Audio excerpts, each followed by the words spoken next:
हर साल आषाढ़ मास के शुक्ल पक्ष की द्वितीया तिथि को जगन्नाथ रथ यात्रा निकाली जाती है।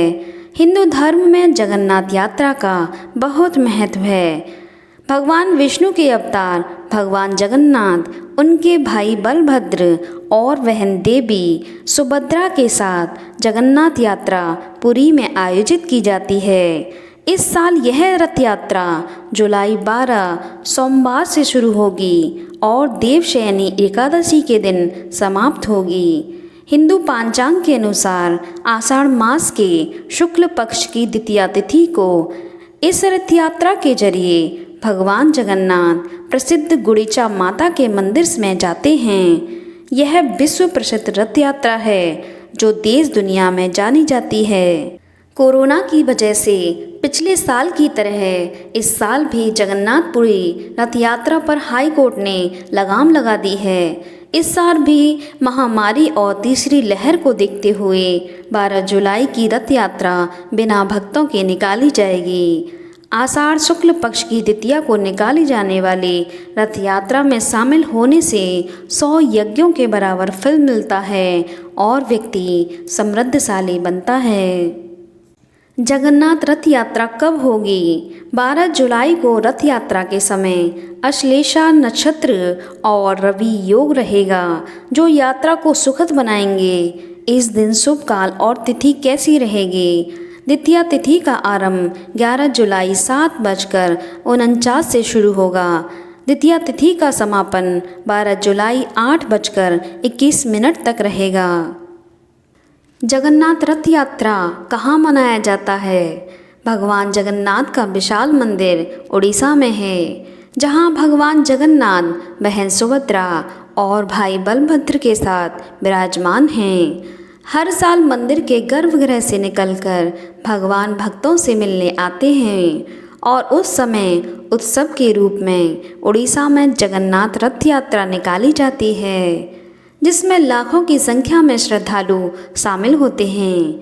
लेकिन कोरोना महामारी की नज़र लगने के कारण इस बार भी रथ यात्रा में सीमित संख्या में लोग शामिल होंगे। वैसे तो पुरी में जगन्नाथ यात्रा विश्व प्रसिद्ध है। इसके अलावा झारखंड, गुजरात में भी रथ यात्रा आषाढ़ की शुक्ल पक्ष की द्वितीया तिथि को निकाली जाती है। जगन्नाथ रथ यात्रा की कथा। धार्मिक मान्यता। नार जगन्नाथ रथ यात्रा देवी सुभद्रा का अपने मायके के प्रेम के कारण मनाया जाता है। कहते हैं जब भी वह अपने मायके आती थीं तब रथ में बैठकर पूरे राज्य की यात्रा करती थीं। यह यात्रा वो कृष्ण और बलराम के साथ करती थीं, जो पुरी के भ्रमण के बाद गुड़ीचा मंदिर पहुंचती थीं। मान्यतानुसार भगवान जगन्नाथ जहां 10 दिनों तक मौसी के घर पर रहते हैं, जिसे मौसीवाड़ी कहा जाता है, यहाँ भगवान जगन्नाथ को खोजते हुए इस दौरान लक्ष्मी जी भी आती हैं, लेकिन उन्हें ना पाकर रुष्ट होकर लौट जाती हैं। जब 10 दिनों तक अपने भाई बहनों के साथ रहने के बाद भगवान लौटते हैं, तब माँ लक्ष्मी को मना लेते हैं। भगवान जगन्नाथ के रथ का नाम कपिल ध्वज, बलभद्र के रथ का नाम तलध्वज और सुभद्रा के रथ का नाम पदध्वज है।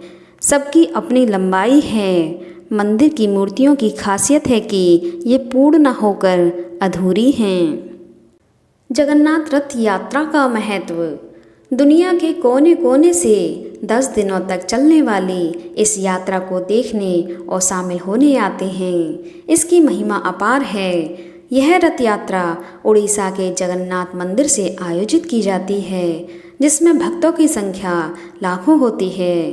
पुरी में भगवान जगन्नाथ के रूप में भगवान श्री कृष्ण के साथ उनकी बहन सुभद्रा और भाई बलभद्र उपस्थित हैं।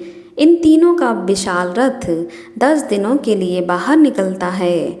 इस अवसर के दौरान हजारों भक्त पुरी में आते हैं, क्योंकि उनका मानना है कि भगवान जगन्नाथ के रथ की मात्र झलक मिल जाने से ही मोक्ष की प्राप्ति हो जाती है। इस बार कोरोना की वजह से रथ यात्रा के नियम पूरे किए जाएंगे।